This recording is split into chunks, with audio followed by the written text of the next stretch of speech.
Helwan,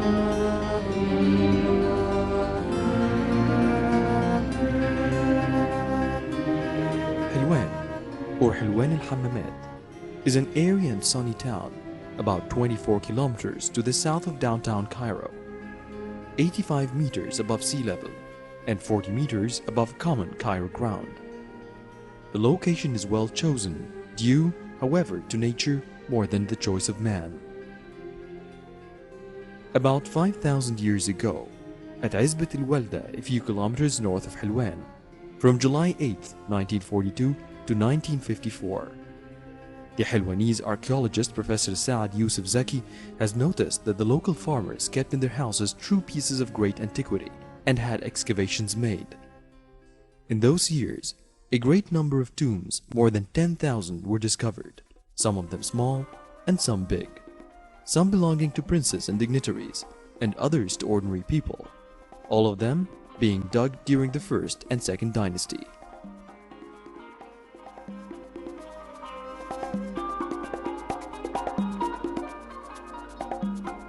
In 1997, an Australian mission headed by Dr. Christiana Köhler, Master of Arts in Egyptology and head of the Australian team of archaeologists, re-excavated the previously discovered tombs and stumbled upon almost 6,000 objects and more than 150 new graves dating from between the First and Fourth Dynasties. Dr. Köhler said, "It is a duty to protect this magnificent archaeological site from the urban expansion, which represents major threats to Helwan's monuments." At a distance of 11 kilometers, on the east bank south of Helwan, in a valley called Wadi Garawi, are the remains of what is considered to have been the first dam in the whole world. The construction is peculiar, as it has been built in steps similar to the pyramids. The dam was intended to provide water for the workers excavating the stones, more especially those who were excavating stones difficult to find in large blocks, that is, the alabaster. It was discovered in 1885 by the German scholar George Schweinfurth. In 1983, research work was conducted in the place of the dam by the German University of Braunschweig. السد مش معمول عشان الدين ولا عشان ميتين، لا عشان يساعد الناس. كان لازم يعمل 8 كيلومتر عشان ياخذ ميه. عشان الناس المصريين وقت ده بيقولوا ما كان نعمله 8 كيلومتر نقفل الوادي، وادي قراوي ده. في الوادي ده كان يجي ميه من 40 وادي ثاني 40 كيلومتر، يعني كل كذا وقت في معترة. ولما كمان يمكن 600 ألف متر مكعب مية، كان عنده مية في المكان، ودي حاجة مهمة خالص.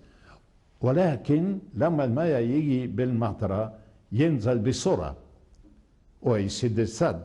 عشان كده شوف الفراعنة قبل مسار كم كيلو عملوا السد الثاني بالحجرة، ان المية يكبت عليه كده ينزل في الحوض بشويش ويتنظف كمان، يعني حاجة جميلة. From the ancient Egyptian pharaonic age to make a long jump of many centuries in order to see Helwan inhabited again.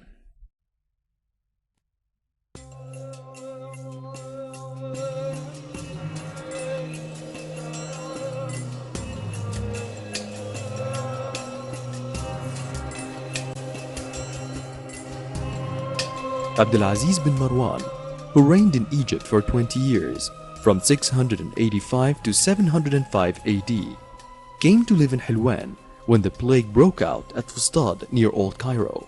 He built mosques and palaces and planted date trees.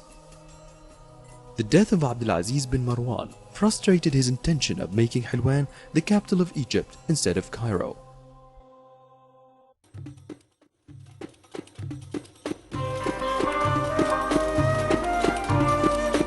Ismail gave orders to Dr. Ryle to build the sulphurous bath in the year 1873 and to plan the city using modern criteria.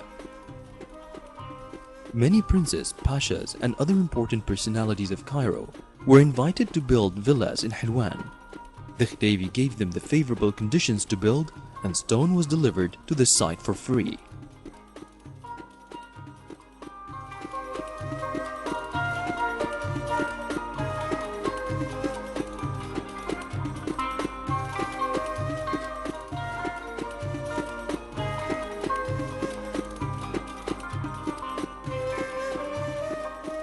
When توفيق Pasha became Khedive exactly on the 26th of June 1879, he took his special interest in Helwan and built a palace.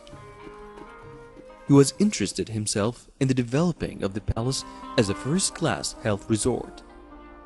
During his reign, the greater part of Helwan as it exists today was built up.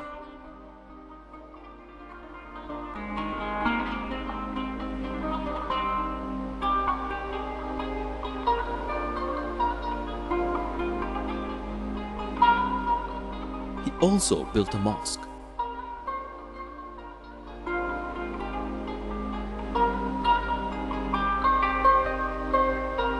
He died in his palace at Helwan on January 7, 1892. With his death, Helwan suffered a great setback in its development. Had he lived longer, he would no doubt have reaped the benefit of his foresight and made Helwan probably one of the best known watering places in the world. The Helwan Observatory was constructed on limestone plateau in 1903. At that time, Helwan was a little village of about 5,000 inhabitants only. Astronomical observations at Helwan started in 1903 using a 30-inch reflecting telescope. Helwan Observatory gained international fame and attracted many foreign scientists to conduct meteorological and joint scientific studies in these areas. The institute has a variety of activities in different fields.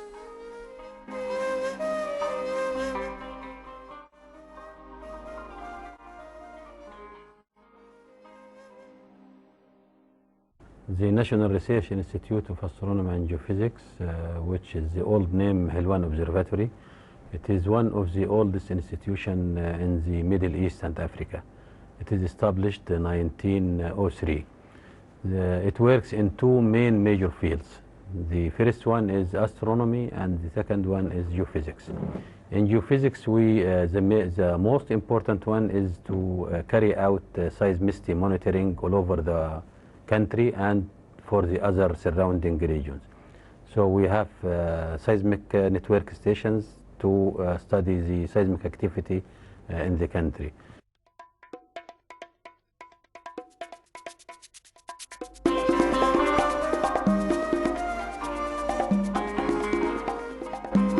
Japanese Garden. The Japanese Garden was established in 1917 by Zulfikar Pasha, a resident of Helwan, as a present to Sultan Hussein. Landscaped in an Asian style, the garden included many Buddha statues and mythical animals.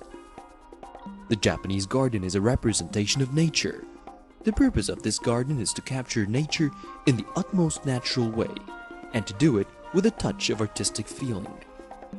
The Japanese garden has an ancient history influenced by Buddha.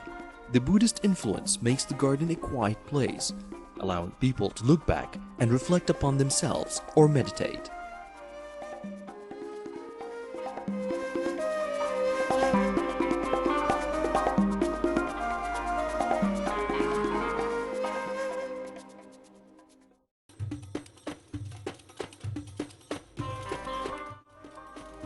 The Wax Museum. It was established in 1934 by Fuad Abdul Malik, who is an Egyptian artist. He studied art in Egypt and some European capitals. Among the most important artists involved in the museum are Picard, Ali Dib, and Fuad Abdul Malik. The museum is ranked second in the world, as it embodies the beginning of Egyptian history from the Pharaonic era until the revolution in 1952. The museum consists of 22 sites representing Egyptian history. The museum also includes historic, religious, and political events through its long history and portrays political, economic, and social systems, and is now being developed to reflect the Egyptian history from the rule of the revolution till the current present.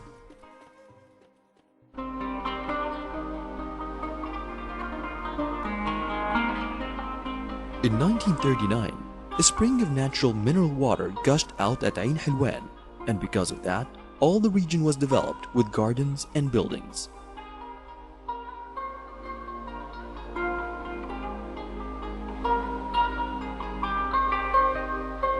Rukn Helwan is situated at the end of the Nile Corniche at the entrance of Helwan and presented the museum's holdings in the lounge set up by King Farouk in 1943. It was converted into a museum in 1954. It includes some holdings of furniture and statues, antiques and paintings, and antique models as well. It is surrounded by a large garden with various types of plants.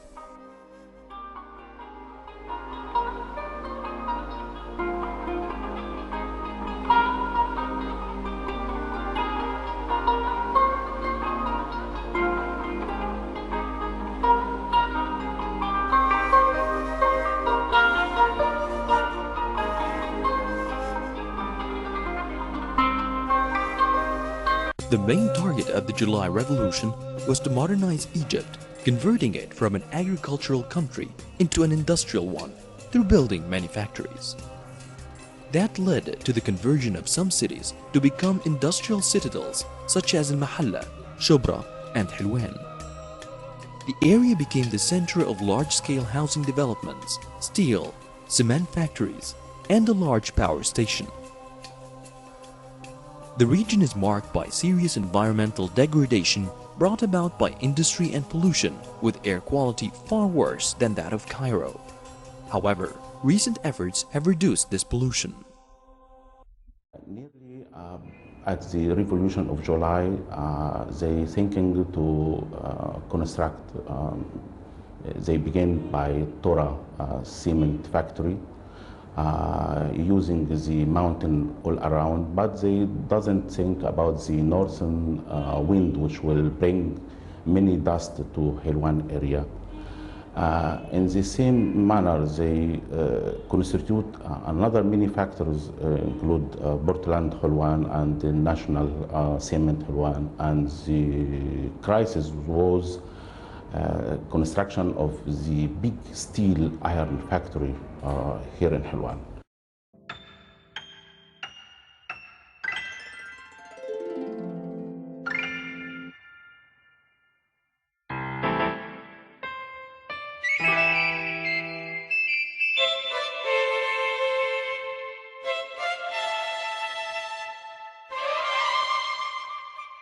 Due to education's fundamental role in any kind of improvement, a presidential resolution has been issued to establish the University of Helwan.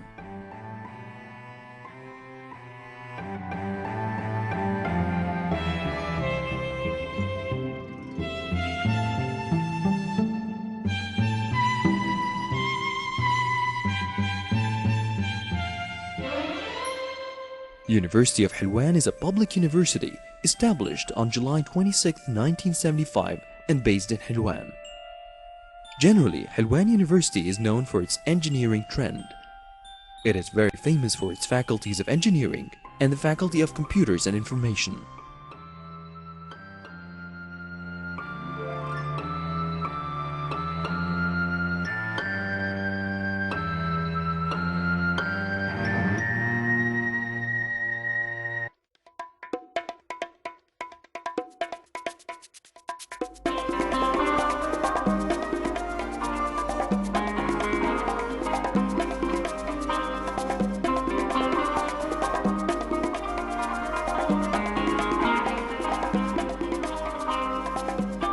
Also, it has a faculty of pharmacology, while it has no faculty of medicine.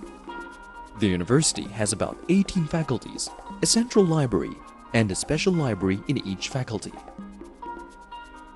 Helwan University faculties offer unique quality time at Egyptian universities, such as the College of Applied Arts and the Faculty of Music Education.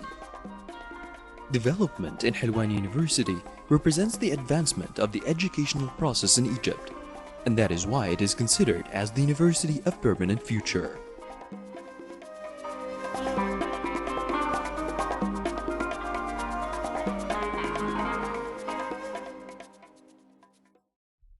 Helwan was once a popular tourist site during the 19th and the beginning of the 20th century. Unfortunately, most of Helwan's beauty has faded away. All the beautiful palaces and houses have disappeared, and the city has turned into a cement block construction and industrial city, rough and rigid looking.